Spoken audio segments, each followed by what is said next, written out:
I was 18 years old when I got married. I belonged to a very conservative family, a Baloch family, where good daughters never say no to their parents. My father wanted me to get married, and all I said was, if that makes you happy, I'll say yes. And of course, it was never a happy marriage. Just about after 2 years of getting married, about 9 years ago, I met a car accident. Somehow my husband fell asleep and the car fell in the ditch. He managed to jump out, saved himself. I'm happy for him. But I stayed inside the car and I sustained a lot of injuries. The list is a bit long. Don't get scared. I'm perfectly fine now. Radius ulna of my right arm were fractured. The wrist was fractured. Shoulder bone and collarbone were fractured. My whole rib cage got fractured. And because of the rib cage injury, lungs and liver were badly injured.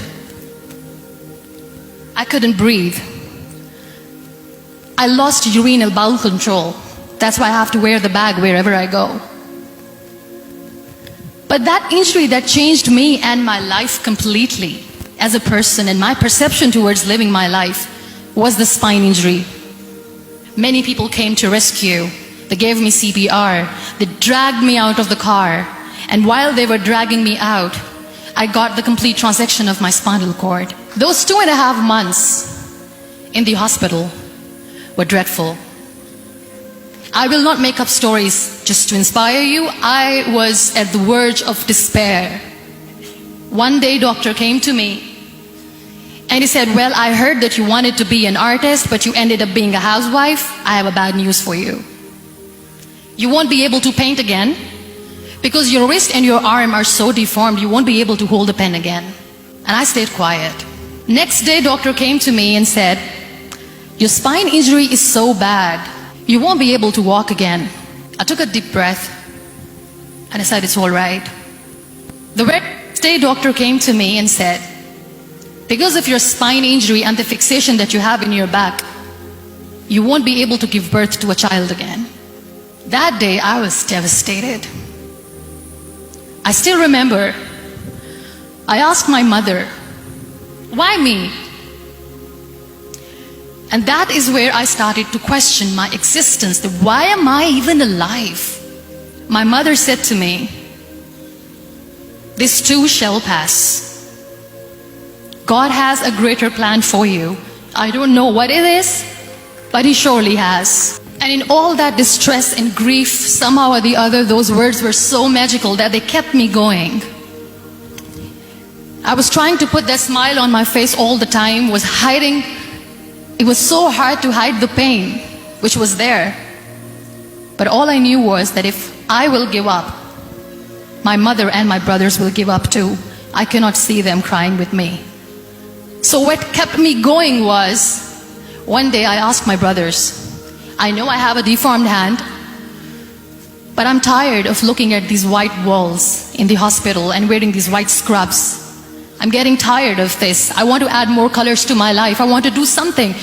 Bring me some colors. Bring me some small canvas. I want to paint. So the very first painting I made was on my deathbed, where I painted for the very first time. It was not just an art piece or just my passion. It was my therapy. What an amazing therapy it was. Without uttering a single word, I could paint my heart out. I could share my story. People used to come and say, what lovely painting. So much color. Nobody could see the grief in it. Only I could. And that day I decided that I'm going to live life for myself. I am not going to be that perfect person for someone. I am just going to take this moment and I will make it perfect for myself. And you know how it all began? That day I decided that I'm going to fight my fears. We all have fears. Fear of unknown, fear of known, fear of losing people, fear of losing health, money. We want to excel in career, we want to become famous, we want to get money. We are scared all the time. So I wrote down one by one all those fears, and I decided that I'm going to overcome these fears one at a time. You know what was my biggest fear? Divorce. I couldn't stand this word. I was trying to cling on to this person who didn't want me anymore, but I said no. I have to make it work. But the day I decided that this is nothing but my fear, I liberated myself by setting him free. And I made myself emotionally so strong that the day I got the news that he is getting married, I sent him a text that I'm so happy for you and I wish you all the best. And he knows that I pray for him today.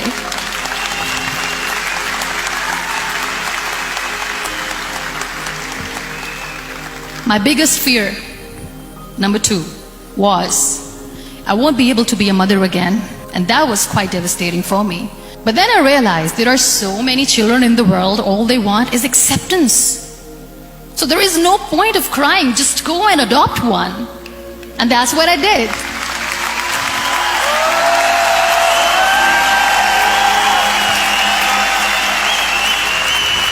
I gave my name in different organizations, different orphanages, and I waited patiently. 2 years later, I got this call from a very small city in Pakistan. I got a call and they said, "Are you Muniba Mazari? There is a baby boy and would you like to adopt?" And when I say yes, I could literally feel the labor pain. I said, yes, I am going to adopt him. I am coming to take him home.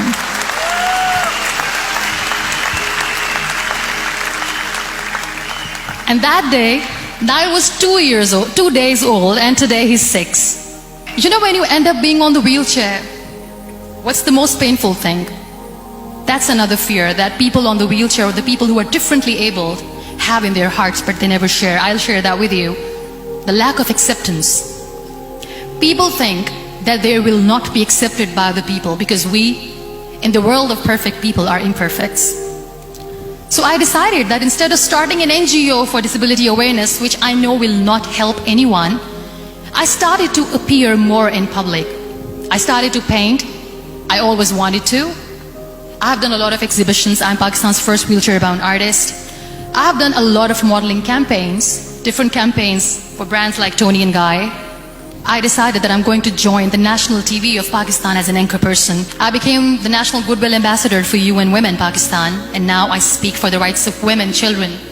We talk about inclusion, diversity, gender equality, which is a must. I was featured in BBC 100 Women for 2015. I'm one of the Forbes 30 under 30 for 2016. We have this amazing fantasy about life. This is how things should work. This is my plan. It should go as per my plan. If that doesn't happen, we give up. So my dear friends, let me tell you one thing. I never wanted to be on the wheelchair. Never thought of being on the wheelchair. I was always aspiring to do bigger things, but had no idea that for that I have to pay the price to be where I am today. It's a very heavy price. This life is a test and a trial, and tests or trials are never supposed to be easy. So when you are expecting ease from life, and life gives you lemons, then you make the lemonade, and then do not blame life for that, because you were expecting ease from a trial. Trials make you a stronger, better person.